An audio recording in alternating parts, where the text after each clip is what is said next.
Bonjour, ici Patrick Pierrat. Le bulletin InfoBref d'aujourd'hui est présenté par le balado Loi sur le droit d'auteur, un siècle d'histoire, de Copybec. Voici l'essentiel des nouvelles en ce mardi 3 décembre. Québec envisage de réviser son projet de loi sur l'énergie. Le projet de loi qui vise à permettre au gouvernement Legault de réaliser ses grands objectifs en matière de transition énergétique, déposé en juin par l'ancien ministre Pierre Fitzgibbon, devait initialement être étudié en début d'automne. Or, son étude ne débutera pas avant la fin de la session parlementaire ce vendredi. La ministre de l'Économie et de l'Énergie, Christine Fréchette, a indiqué que l'arrivée de Donald Trump à la Maison-Blanche changeait la donne. Si Trump décide, comme il l'a annoncé, d'imposer des tarifs douaniers sur les produits canadiens, Fréchette estime que cette décision changerait la nature de la compétitivité des entreprises au Québec. Elle a indiqué que le projet de loi pourrait alors être modifié l'an prochain pour en tenir compte. À Ottawa, le président de la Chambre des communes est intervenu pour mettre fin à la paralysie des travaux parlementaires. Depuis 2 mois, les travaux de la Chambre sont paralysés par une motion de privilège déposée par le Parti conservateur.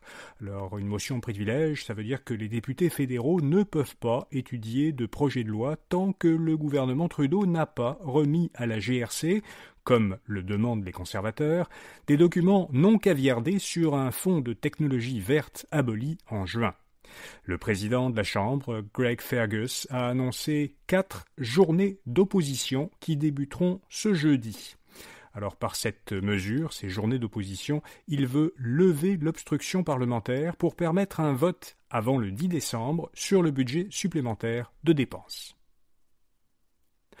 L'Inde se serait immiscée dans la dernière course à la chefferie du Parti conservateur du Canada. Selon Radio-Canada, des agents du gouvernement indien auraient exercé en 2022 des pressions sur plusieurs personnes dans le but de nuire à la campagne de Patrick Brown, le principal adversaire de Pierre Poilievre dans la dernière course à la chefferie conservatrice. 5 personnes impliquées dans la campagne de Brown ont indiqué que des agents indiens leur avaient demandé de cesser d'appuyer sa candidature.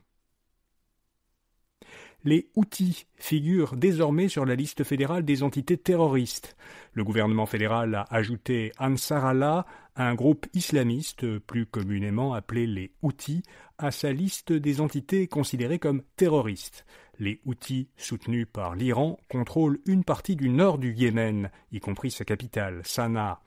Ils ont attaqué depuis un an de nombreux navires commerciaux et militaires dans la mer Rouge.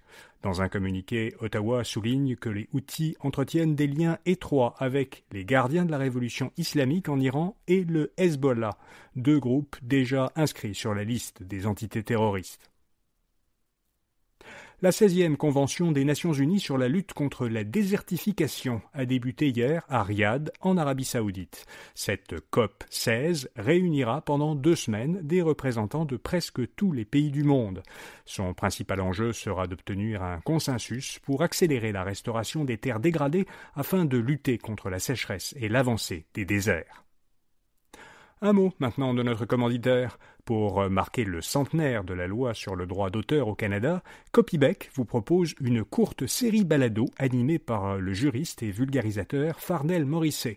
Loi sur le droit d'auteur, un siècle d'histoire vous propose des entretiens captivants avec des figures marquantes qui font comprendre l'impact de cette loi sur l'identité canadienne et sur l'innovation. Découvrez cette série balado en cliquant sur le lien dans les notes de cet épisode.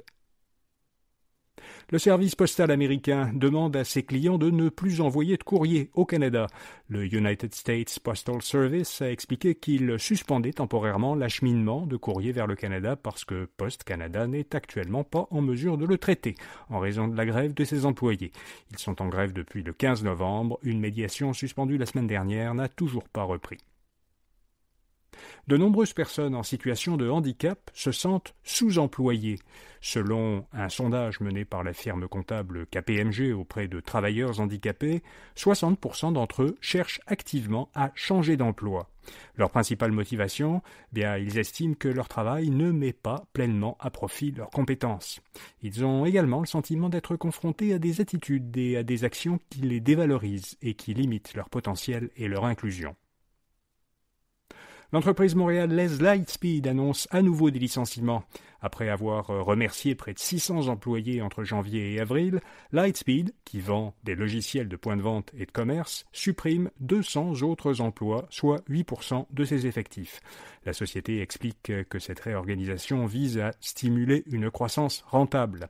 Elle poursuit un examen stratégique entamé en septembre, une étape qui souvent précède la vente d'une entreprise.